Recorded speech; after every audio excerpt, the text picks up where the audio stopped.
What's up, guys, and welcome to this. This is 25 years ago, edition number 10. We're on now, Brad, if I'm right, 10? Yeah, I think this is... we're going to call it 10. If it's not 10, then it's just tough titties, if you ask me. It's tough titties.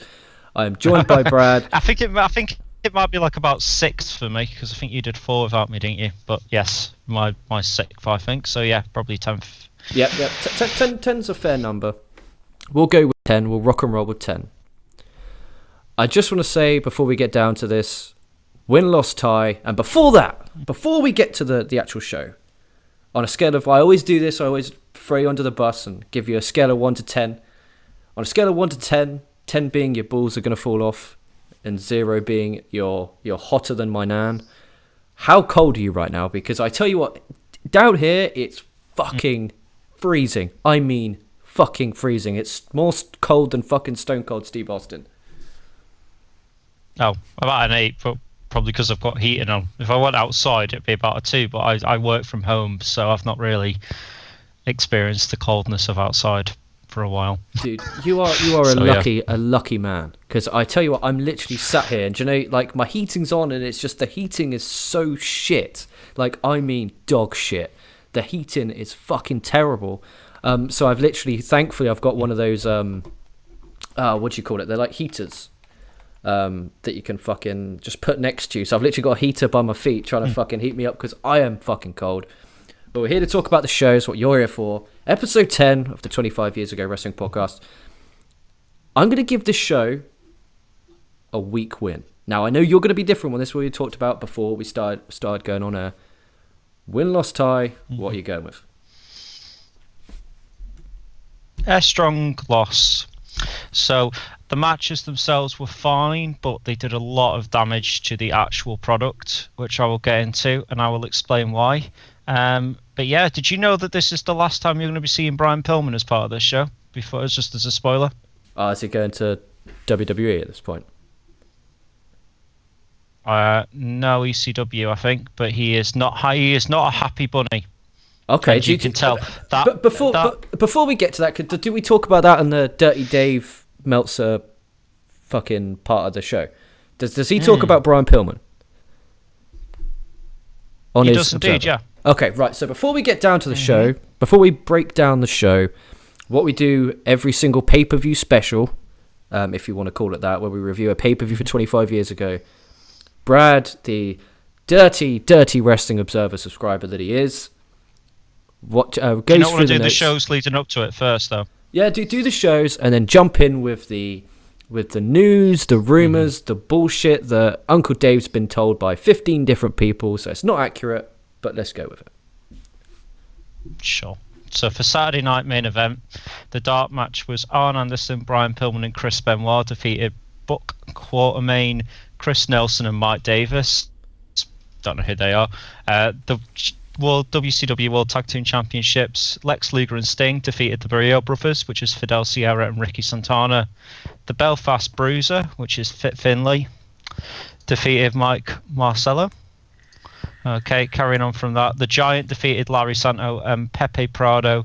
Johnny B. Bad defeated Bull Payne, retaining his World Television Championship. Sergeant Craig Pittman with Teddy Long defeated VK Wall Street. The Nasty Boys defeated Manny Fernandez and Red Tyler. The Four Horsemen of Arn Anderson and Brian Pillman defeated Cobra and Joey Maggs. And Randy Savage with Miss Elizabeth defeated Chris Benoit by DQ to retain his WCW World Heavyweight Championship. And main event, which happened before the show aired on the same night. The Road Warriors defeated the Stud Stable, Bunkhouse Buck and Dirty Dick Slater. Hugh Morris defeated Chris Kanyon. Bubba Rogers and VK Wall Street defeated Joey Maggs and Sergeant Craig Pittman. And Jim Duggan versus Loch Ness with Jimmy Hart and Kevin Sullivan went to a no contest. Now, do you know who Loch Ness is? I have no idea. Probably I saw him at the end of the show. I have no clue who he is. Do you even know who he is? Yeah, I do. I know exactly who he is. Giant Haystacks. Fuck off. Yeah, as in like Big Daddy Giant Haystacks of UK wrestling fame. Fucking damn. Yeah, so if you're a UK fan, I don't know if it'll mean... do you think Giant Haystacks will mean a lot to the American audience that are listening to this? I'm sure they've heard of him. They may not be expertise in his matches from the 70s and 80s and 90s, but you know, yeah. I completely I didn't know who it was. I thought it was just some jabron, and I was going to bash the guy. So I'm glad you fucking brought that up. Yeah, of course. So if you're a UK fan, we had something in this country called World of Sport in like the late 80s, was it? Early 90s, late 80s. And everyone that you speak to that's just not a wrestling fan but knows what wrestling is, if you ask them who wrestlers are, they'll say Big Daddy and Giant Haystacks. And this is one of them. One of the ones that are random UK guys who just you'll see in the pub generally, or in the bar if you're in America. I generally never would know. ever knew that Giant Haystacks was ever in WCW. Generally, see, this is why you come on the show, you kind of wind me down a little bit, calm me down, and I didn't know that. I was about to rip into the guy saying, who the fuck is this guy? There's no build, no promotion, just bam, he's there. But also the fact he was on WCW main event before the show, so that's good. So these people know who he is. Mm-hmm. Yeah, let's get down to the dirt. Let's get down to the dirty Dave Meltzer gossip. This right, and before we get down to before we get to this, you're going to be absolutely blown away when I tell you this. Today, I signed up. Are you ready for this? For PW Torch VIP. Yeah. Oh, so do you want to do a swap then? Well, you can give us some of that information. I'll give you some of the Observer. Yeah.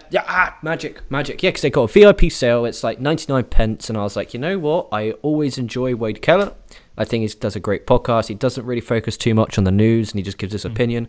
I was like, fuck it. Why not? You only live once. 99 pence. If I don't like it, just why not sign up? Go for it. But yeah, sure. But it'll add to the show. Anyway, so yeah, the news that we've got here is the strange turns of SuperBrawl 6. It includes Randy Savage with what you're going to talk about later. But the real thing is actually the Brian Pillman incident. So with Brian... Yeah, incident. So during the week within the company, the majority viewpoint was that the incident between Brian Pillman and Kevin Sullivan, and then announcing by Eric Bischoff, was not a planned angle. Pillman, who had in the last month become almost legendary for erratic behaviour, being in his wrestling character 24 hours a day, or frequently arriving late for the shows. And the Nitro prior, what we saw, Pillman disappeared, which is why we didn't see him. Several in WCW were apparently scared he was going to show up live on the WWF Raw in Stockton, California, about a 1-hour flight away. The next Nitro saw Pillman in a tag team with Arn Anderson against Kevin Sullivan and Hugh Morris have a stinker of a match due to what at least appeared to be a total lack of communication and a few seconds of what appeared to be shooting. Many in the company felt Pillman, who stormed out of Lakeland after a backstage argument with Sullivan, was through the company. However, he showed up late again the next day for the Universal Studios tapings. The next day, while Bischoff was having a meeting with wrestlers, Pillman mouthed off, and the two had words, with Bischoff saying that Pillman was very lucky he was still employed, and strongly hinted, as he had at television, that he probably wouldn't be for long. The rest of the week at the Disney tapings, Pillman was kept apart from all the wrestlers, supposedly because there was so much heat between himself and Kevin Sullivan, they dressed in a different trailer. However, the television shows a few days later seemed to spell an angle. The instant aired on television was playing up like a wrestling angle, albeit a new form of angle aimed only at fans who are at least half smart to aspects of the business. Sullivan's interview, where he broke a pencil, apparently to signify he wasn't acting as a booker or wrestler in the match, appeared to give away this was a Japanese-style angle. Fortunately, it isn't aimed at Japanese-style audience, which understands the significance of breaking a pencil, or shooting, or supposed shooting in the ring. In addition, where clips were shown a match, everything was shown intact rather than edited, had something that wasn't supposed to have taken place. This led to what the match saw here, which people saw billed as a respect match between Sullivan and Pillman. It was basically an I Quit version of a strap match. Pillman came to the ring with the strap that he was supposedly had stolen earlier that day from the props team. He whipped Sullivan a few times. Sullivan punched him in the face hard and kicked him a few times legitimately. Pillman went to a totally stunned ref, grabbed his mic and said very sarcastically, "I respect you, Booker man," and walked out flipping, the bird and the crowd on the way back, the middle finger. At this point, there was a genuine panic backstage. Jimmy Hart came out and said what happened and pulled in on Anderson, dressed in shorts and tennis shoes, to come to the ring and have a bad representation of a match, complete with almost a stranger finish to the previous match, which was completely called on the fly. Backstage, Pillman and Bischoff got into an argument in front of everyone with swear words, and Pillman sarcastically telling Bischoff something to the effect of "sorry about your 12-minute strap match," then left the building with Chris Benoit. Sullivan came back after his match with Anderson looking for Pillman, who had already left. Pillman then flew home before the Nitro the next night in Tampa. And while there was no official word of him being fired at this point, Bischoff did vaguely bring up what happened on the onset of Nitro. So it is a spoiler, but this is not anything to do with booking, so it's fine. Sometime around the point of Pillman's argument with Bischoff in the dressing room after the Sullivan match, Disco Inferno was the only wrestler, of course he was, the only wrestler to question things, suddenly saying to the effect of "they're working the boys." It was a work. It was the most elaborate one in recent memory, as if any of the wrestlers knew the referees in the ring had no idea. Okay. And yeah, so basically this took the spotlight, and despite all of this, it was not going to be talked about as a good show, but because of this, obviously, there's going to be talk about the whole Brian Pillman incident. What do you have to say about that following sort of that? I've got a few more to read as well, a few more points, but they're very short. What do you have to say about the main point of Brian Pillman here? I mean, again, this is all coming from Dave Meltzer, who's getting these from the Stooges, the people. But it is his last match. It is his last match. So what you're saying could feasibly be true. It's tough because I can kind of see Pillman. I think the whole living his gimmick outside of wrestling is that's bullshit. I don't think that's true. I think that's complete bullshit. Mm-hmm. The whole him leaving, him having an argument with Bischoff, that I could picture. So I could picture, when I hear Dave Meltzer, I picture bits of it being true and other bits which, because so many wrestlers will be telling him this stuff and they all have their own agenda, they're going to spin it. So all that stuff is irrelevant. It's that Bischoff Pillman argument. Pillman is going to leave. He's going to go to ECW, presumably WWF soon as well.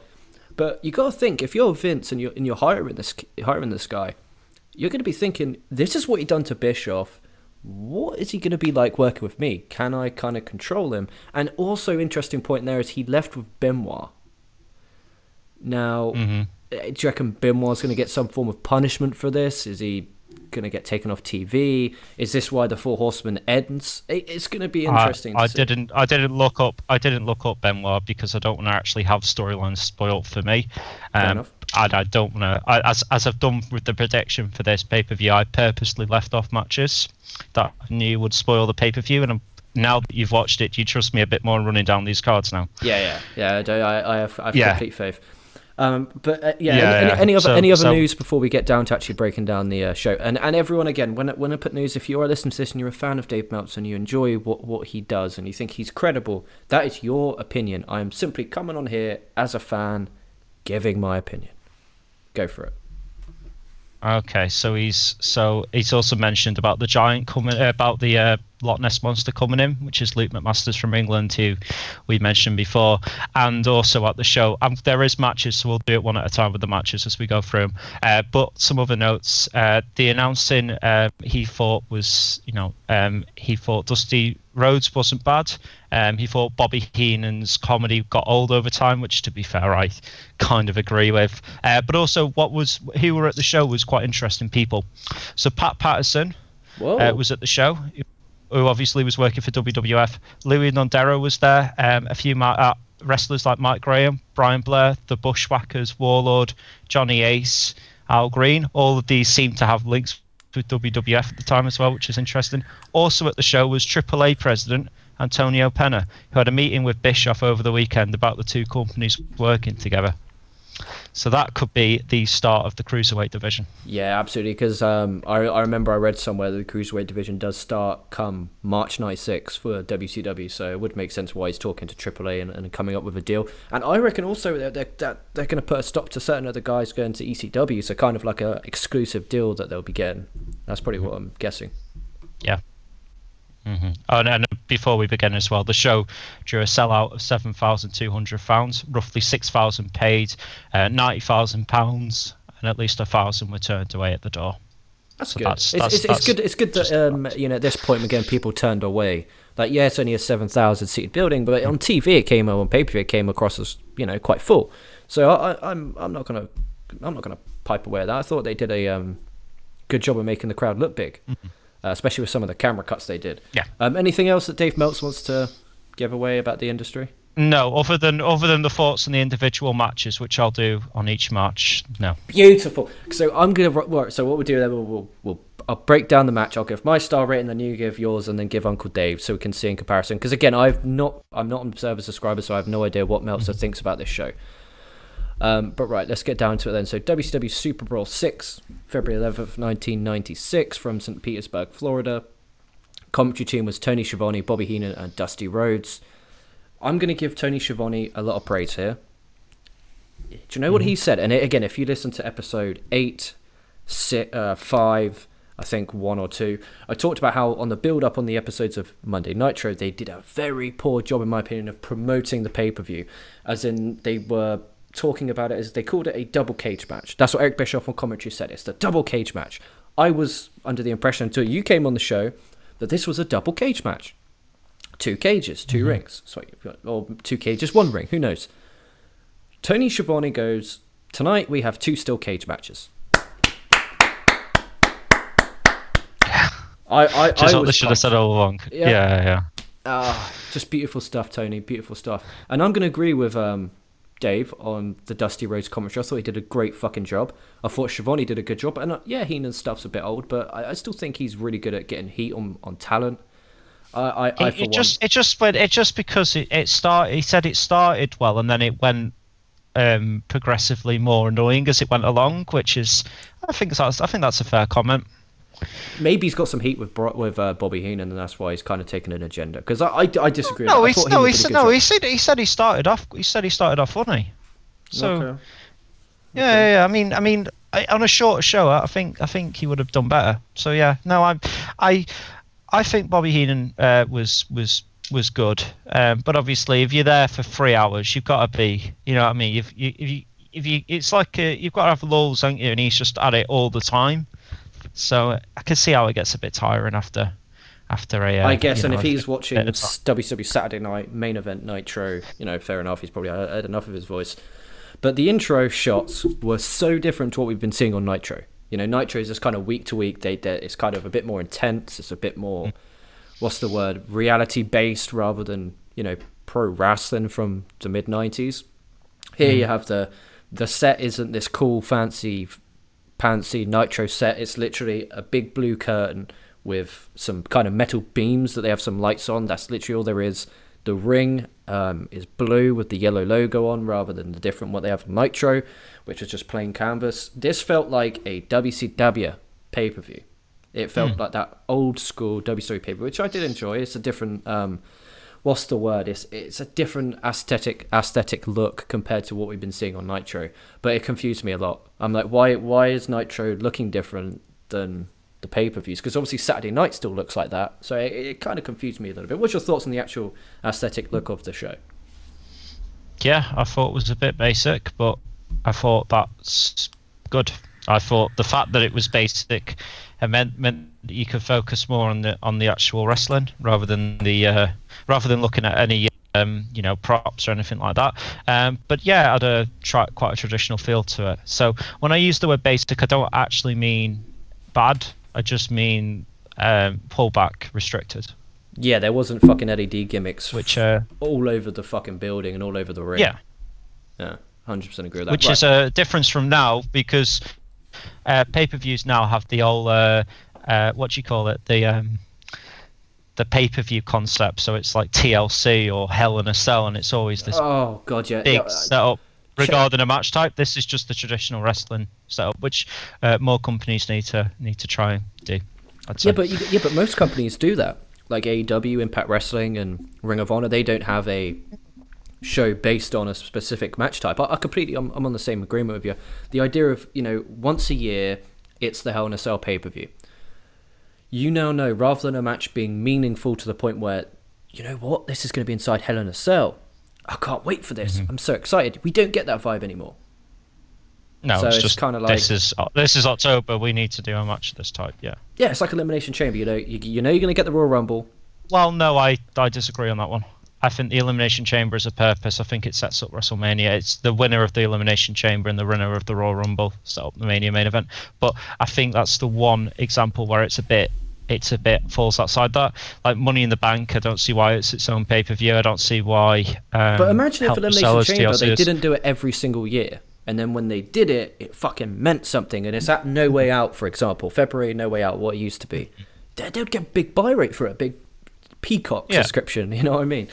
But it sets up the other title at Mania, the one that the Royal Rumble doesn't want. The Royal Rumble winner doesn't want.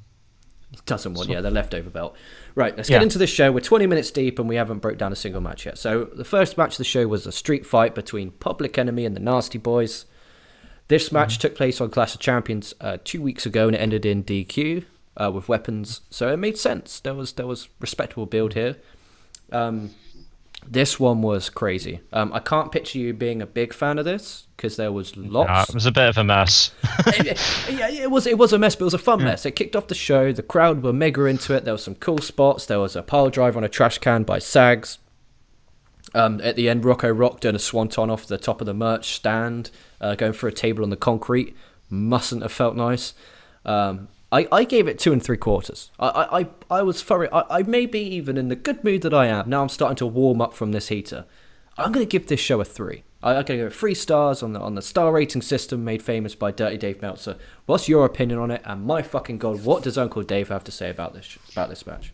He's actually very similar to you. I'm quite outside of both of you. I thought that it was a bit of a mess, to be honest. I thought that they were sort of brawling each other. It was a more restricted version of an ECW match, and we have ECW at this point, so I don't see why that's needed. It was fun. It wasn't anything special, but for that reason, I'd give it like a 2-star rating.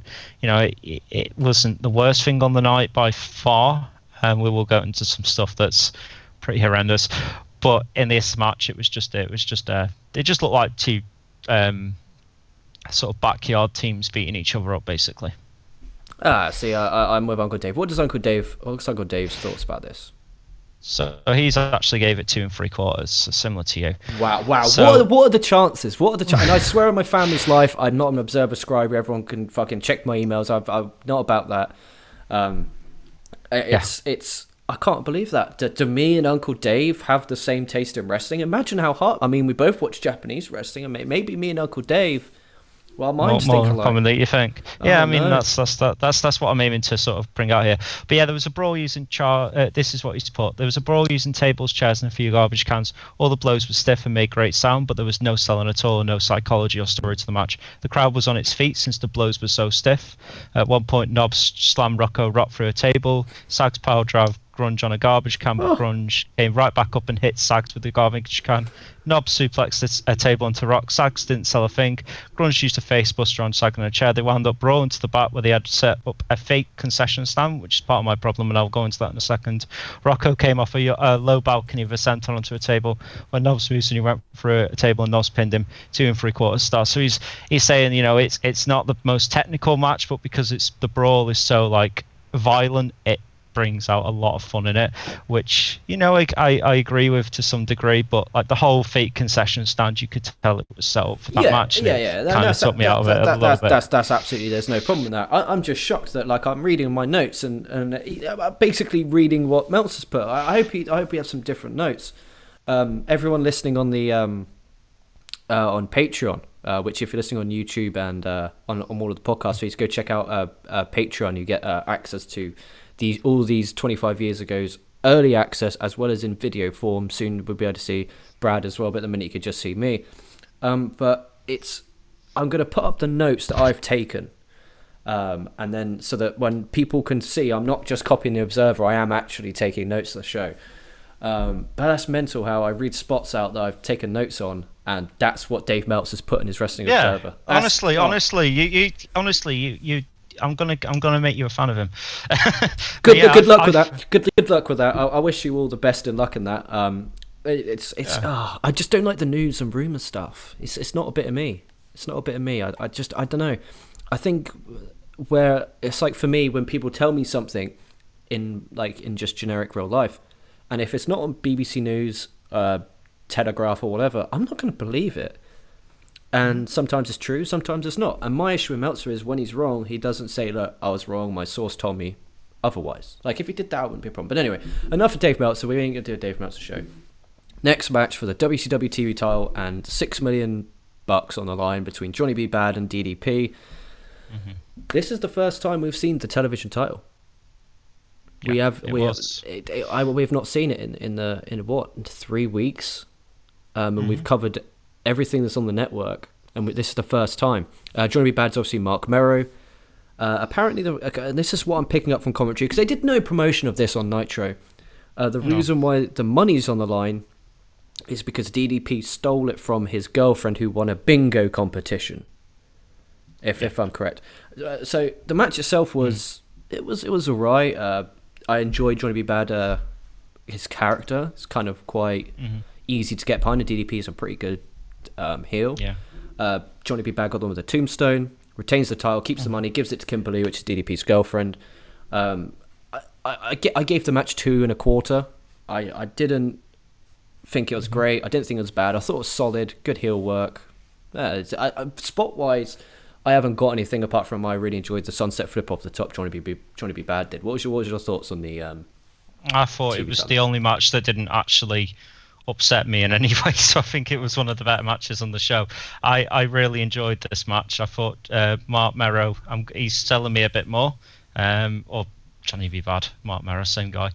He's selling me a bit more. DDP has always been brilliant, hasn't he? Let's be honest on this one. Yeah. So there was nothing really wrong with this match, and it would have been better if we would have saw the build, obviously. But just watching it as a match on its own, I thought it was fun. I've got no real issues. This is probably one of the strongest matches on the card for me, to be honest.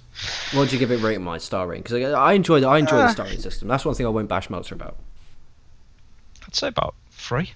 3? So it's a good match, but it's not got anything in it that offends me in any way, but it's not a world-class match, so yeah, 3. Fucking hell, right. You'll be watching Saturday night then, regularly, and a big fan of the television title. I'll get you a replica television title for your birthday.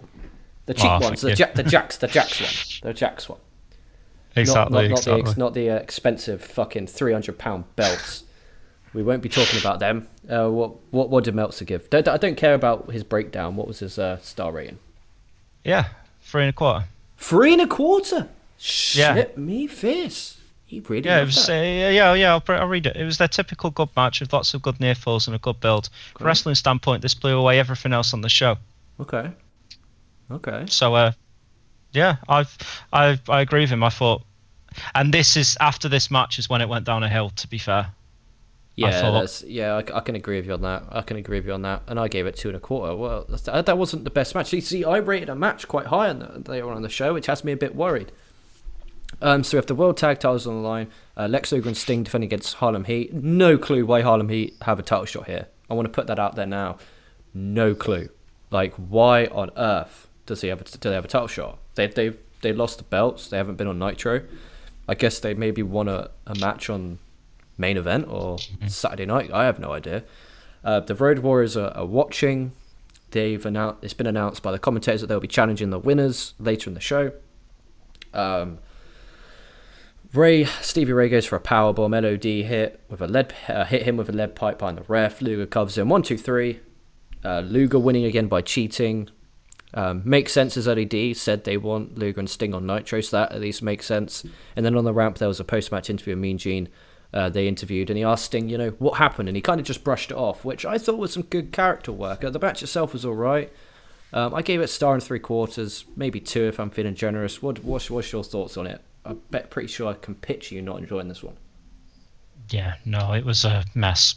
It was. It ended in a stupid finish, which annoyed me. Right. See, why do you think the finish is stupid? Because LOD said they want to beat Luger and Sting. That's what they said. But why didn't they just have Lex Luger and Sting versus the Road Warriors? Why did we have this match? Because this was already announced beforehand, wasn't it? Yeah, but I didn't get into it. It made no sense. I knew the result already. I knew that either Sting or Lex Luger would win, or they would have some form of interference, and lo and behold, they had some form of interference. It was the worst of the two options. We could have just had Sting and Luger win, which would have been fine in that instance. The match was slow at times. Sting and Luger, the dichotomy in this match wasn't great, and the whole interference section of this match just sort of dragged it down a bit. I wasn't a I wasn't sold on this match at all, really, to be perfectly honest. It didn't do anything for me. What did our boy Uncle Dave give it?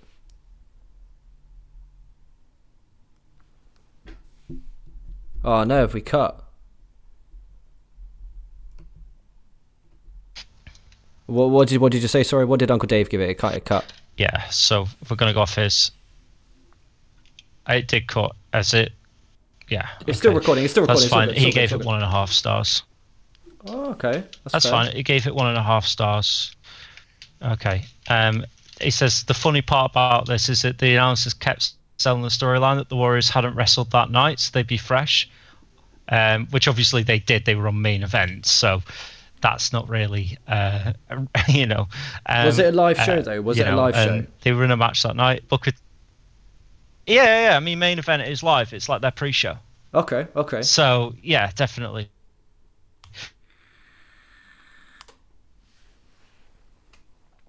Oh, I've lost it again. I think the laptop. I think this is me.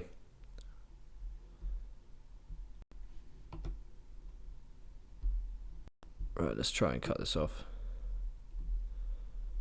It's a nice professional I am. Remove that. Right, this should do the job here. Ah, no. No, we're still recording. Are you there? Right. We should be alright now. Let me have a quick double check. Yeah. This should be it. We should be all good now. Right, it's the Skype is frozen. Right. That means I've got a fucking...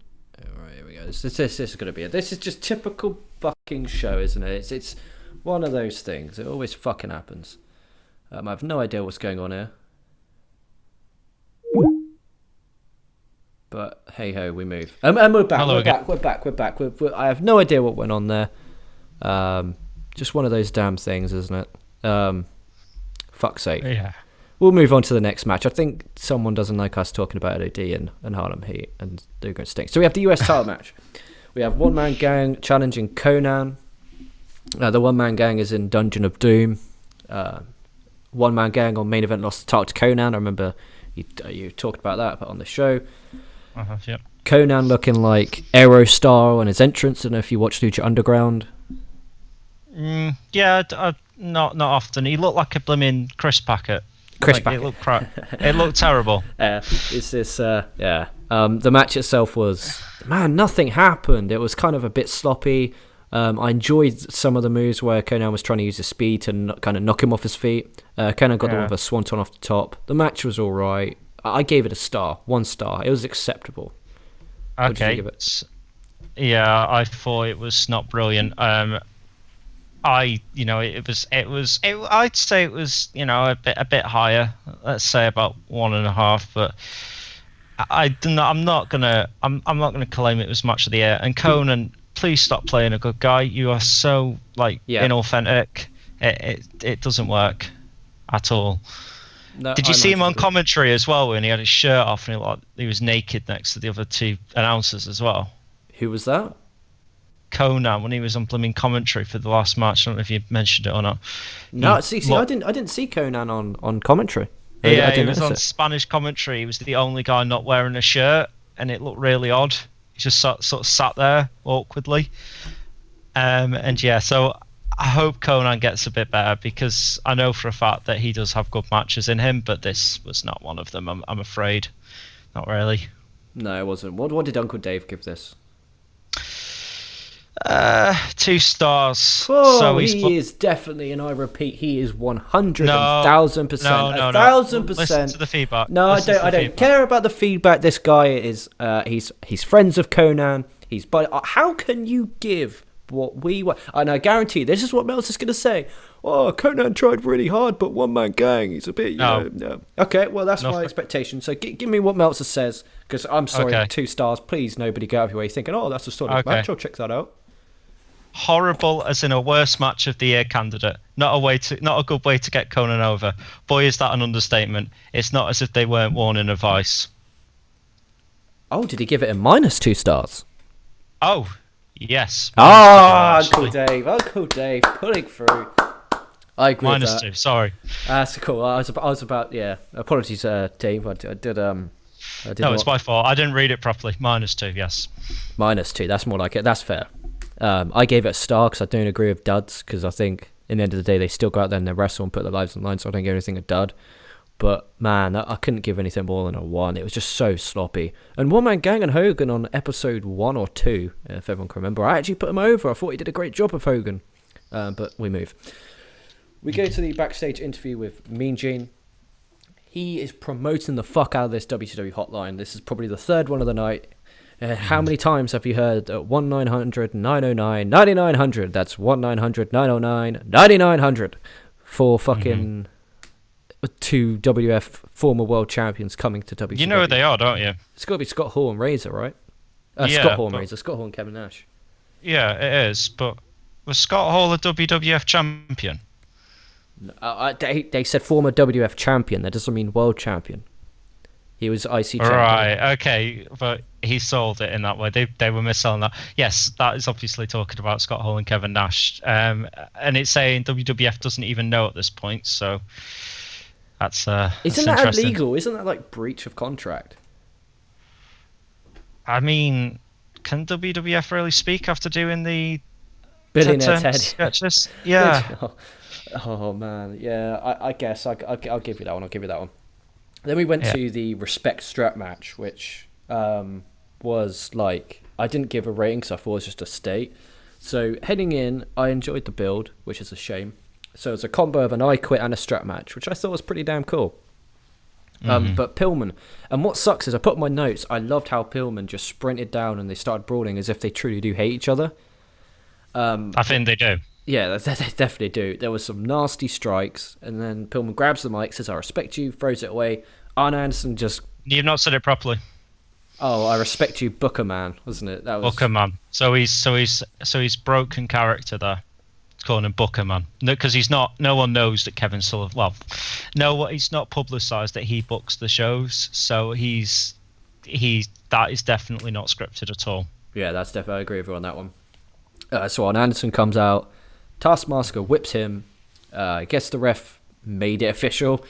Who knows? I was kind of confused. They beat the fuck out of each other's strap, which I did quite enjoy. Ric Flair then comes out, calms them both down, talking about an alliance between 4 Horsemen and Dungeons of Doom, saying he'd be facing, promoted the matches taking place later on the show. Flair's absolute buzzing off his tits. I think he's probably angry as fuck at Pillman for doing it, because obviously he loves WCW so much. He was generally fucking on it. He was like, I can't describe, because I don't want to say smashed, because he wasn't smashed. He was just angry. Off his tits. He was just, you could tell he was angry, but then he kind of took that and kind of made him like extra charismatic. So I thought he was really good. I fucking love Flair in this series, man. I absolutely love Flair's my VIP. Yeah. This was when I was referring to stuff doing damage to WCW. This segment was what I was referring to. Arn Anderson literally in like a shirt and some really crappy shorts because he wasn't meant to be there. Yeah, he looked like he just came from a game of golf. He probably had, to be honest. Yeah. It wasn't great. It was really, it wasn't booked. It was a complete real action that happens. So all of it, and you could tell. I don't know if you noticed before I mentioned why that happened, but could you tell that Kevin Sullivan was actually smacking Brian Pillman in the face? Like, I just thought it was good wrestling. I didn't notice it. I thought it was just really, really good wrestling. No, he was angry with him and he was beating the shit out of him. Which explains why he fucking left. I mean, the Booker just beat him up. I mean, would you leave? If you went to work and you went into your boss and then he starts smacking you, are you going to then go back to work the next day? No. It makes sense why he left. From that standpoint. I could picture him going to the back being like, this is bullshit. fuck this shit, I'm off. Fair game to him. Fair game to him. Obviously, I don't know what was actually happening before, but fair game to him. Fair game to him. Mm-hmm. Well, yeah, I know for a fact that he came to shows not in the best way. And if you know anything about Brian Pillman, he's not in the best way for ever now. This led to some problems in Brian Pillman, but he was drinking a lot. He wouldn't go to shows on time. He was basically costing them a lot of money, and he wasn't in the best mindset. And it's a shame to see that. And we've watched that live. So he's got drinking. So he's got drinking problems. Yeah. Oh man. He used to, and then he missed shows, and yeah. I mean, if you know anything about Brian Pillman, he's he dies actually a year after this because of issues. Yeah, that's what I mean by it. That's what I mean by I don't want to give the show a win. So you're actually watching a guy basically unravel, and it's horrible to watch. And yeah, let's. I think it's best that we don't dwell on this subject too much and move on. Yeah, but yeah, when these, I'll be able to tell you, this happens a lot in the 90s. A few people have episodes like this for both companies. And when it comes up, I'll be able to say. And this is unfortunately one of them. First one. God damn it. Then we had a backstage interview with Mean Gene, Jimmy Hart and the Giant. Terrible. I mean, terrible promo. The Giant. Hogan, I'm gonna beat you in. I hurt my voice. It literally hurt. I hate those. I'm gonna say I hate those old 80s promos. It makes me embarrassed to be a wrestling fan. I agree. I wish they just speak like regular people.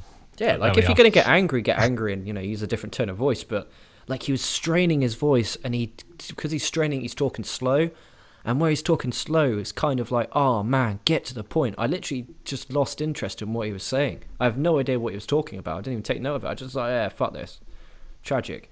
Then we went to WCW World Tag Titles again. We had Sting and Lex Luger against the Road Warriors. Terrible match. Sorry. Yeah, I didn't enjoy the finish. The finish, it was kind of like they went out there, they got some heat on Sting and Luger, and then there was the Hawk hot tag, and then it just finished. It was just they brawled around the building. The crowd booed. They're not happy with it. In my mind, it makes them. It makes me want to see them brawl more, but it doesn't exactly because the match wasn't very good, it didn't make me want to go, I can't wait to see these guys go at it again, which I think they were trying to go down that route. I think there were guys, guys go out there, have a great match, double count out, and then we can build that on Nitro, and we can get a big number on Nitro. I gave it a 1.5 stars, maybe a bit too generous, as I did enjoy some of the in-ring work. But what did you and Uncle Davey boy to give this one? Well, mine is I don't really want to give it a rating. I just was disappointed. I sound like a dad here. I expected better. I expected better of everyone in this match. I thought they were talented guys that were going half-assed. They didn't really care, and it kind of dragged the match down in my view. And the ending of it was terrible. Obviously, I think it will lead to something cool. I'm going to say that much. I think Lex Luger and Sting going against each other will be fun. But just watching it as just a match on its own, it just wasn't great. I'll give you what Dave said as well, if you want me to do that as well. Yeah, go for it. Why not? -1 star. -1 star, fair. So it said Luger stalled forever in getting to the ring, acting like he didn't want the match. The Warriors and the guys have wanted the title wrestled scientifically, which needless to say is not their forte. Actually, I can't figure out exactly what is their forte. Since they are legends of the 80s, the crowd is really into them when they came out, but the matches stink. All kinds of missed moves capped off with a horrible finish. So he wasn't a fan of this. No, he wasn't a fan. It was a bit harsh. It wasn't as that bad. Like there was some good stuff in the middle. It's just it was slow. And it kind of felt like he said he had some good points. It felt like nothing happened, but man, that's definitely the low point. Those two matches in the middle were definitely a low point. But we get onto some great stuff now. I'm so interested in hearing what you and Uncle Davey boy have to say about this one. Love this match. So loved it. This is like it's not going to pull it up from a loss, because it's like finding a diamond in like a bit of shit. No, because I enjoyed the opener. I enjoyed the DDP match. And I enjoyed the world title match. The main event was acceptable. So 4 out of 7 of the matches were good. So that's why I give the show a weak win. Because there was this match for me did it for me. So we had a steel cage match for the WCW world title. Savage and Flair. Savage the champion. They built this up really well on Nitro. They had Bruce Buffer, is it? Doing the in-ring. Yeah. He's fucking magnificent. Flair in control for the first 10 minutes. Savage... always getting fucked up, feeling very vulnerable. There was a spot where Savage jumped off the top of the cage and Flair hit him midair with a punch, which was beautiful. Flair doing a blade job. And then he gets a bit of offense in and does his vintage face first bump. There was Flair's trunks pulled all the way off. I didn't need to see his arse. We didn't need to see it, but I think that may have been an accident. Savage covers him. This was a bit annoying. Covers him 1-2 kick out and the bell rang. I was like, oh, fuck's sake. But then Woman tries throwing powder at Savage, which distracted the ref, so he goes over. And then Livs gives Flair her shoe, and then Flair goes, bam! Nails him with the shoe. 1, 2, 3. Great swerve. I fucking loved it. I didn't see it coming. Liz is then celebrating with Woman and the Horseman. And then Hogan comes out of a chair all pissed off at Liz. How dare you, rah, rah. Then the Horsemen get the fuck out of there. Really good match. Old school wrestling at its finest. Loved it. Should have been main event, but because of the screw finish, I kind of get it. It's 3.5 stars for me. Great stuff. Really enjoyed it. Yeah, I mean, you can't really ask for anything more than that. I thought, well, you can't really. If you're getting Flair versus Savage, you're not going to get a bad match, are you? Both of them are exceptionally talented performers. You know, the quality of matches are always high. Best match. This was best no match exception. Of this series. Best match of this series so far, without a shadow of a doubt. Yeah, I mean. Yeah, actually, yeah, you are right. This is the best match of the pay-per-view. I might have said DDP and Mark Merrow. Okay. So in theory, no, this is better than DDP and Mark Merrow. Yeah. Yeah, I've got this is my favorite match of the whole 10 episodes we've done. This is the best match yet, as it should be. It's on pay-per-view. It should be. Yeah, and I could see this working in 2021 as well. If this type of match, anyway. I thought it was quite clever. Although what I will say is that the fact that they kept pulling the cameras back, so you couldn't really see what was going on, was irritating. But that's not their fault. It didn't bother me. I think I was just really engrossed because I've been really enjoying the build. So I think they could have fucking put a camera in fucking the top of the build and I still would have enjoyed it. I thought, that's just my cup of tea, man. It was just good, slow, told a great story. You know, Savage was that vulnerable babyface who feels sorry for him because when he lost, which is the point of it. It turned Liz heel. Flair's champion again. I'm presuming we're going to get Flair and Hogan sometime soon. It's got to be the road. Yeah, definitely. And yeah, I just thought it was a brilliant match. Flair is obviously exceptionally talented. So yeah, I'd say. Well, what did I give the blooming Mark Merrow? So we'll bump that down from 2 3/4 and actually make this 3. This was solid enough to be a 3. Magic. I gave it 3.5, which is the highest rated given on the series so far from my end. What did Davey Boy give this? Please tell me. 3.5. No way. Fucking hell. Yeah, I'm not going to read it because it's just basically describing what happens in the match, which is what you've said. But 3.5. Yeah, he's pretty much solid with what you're thinking. Magic. Then we had the. I don't think you've disagreed with him so far, have you? No. No. I mean, I don't give minus ratings, but I gave him kind of like a star and a half, just because there was, they're bumping around. But the points that he made, you've agreed with. Yeah, him breaking down a show isn't an issue. Him giving gossip and dirt is. Then we had the main event, Hogan and Giant. I mean, they've built this up pretty well on Nitro, but I get why this was main event, because they didn't want to end the show with a screw finish. That's fair enough. This was just a traditional big man match. Slow, lots of cage use. Both men bleeding. Body slam from Hogan. 3 leg drops. Giant just sits up. And then Hogan climbs and escapes the cage. And then the finish came. Taskmaster hits him with a chair. Hogan chases him. The whole Dungeon of Doom comes out. Hogan takes them all out, making them look like fucking jobbers. I mean jobbers. There was like 8 of them, all circled, and they were just feeding. They were just running to him. Oh, hit me. I don't know. I thought that was too much. And then, my notes is a massive guy called Loch Ness Monster comes out. But obviously, that's Giant Haystacks. I gave it 2 stars. It was all right. It was just a bit slow. fucking slow, actually. Really slow. Like, fuck me, nothing happens slow.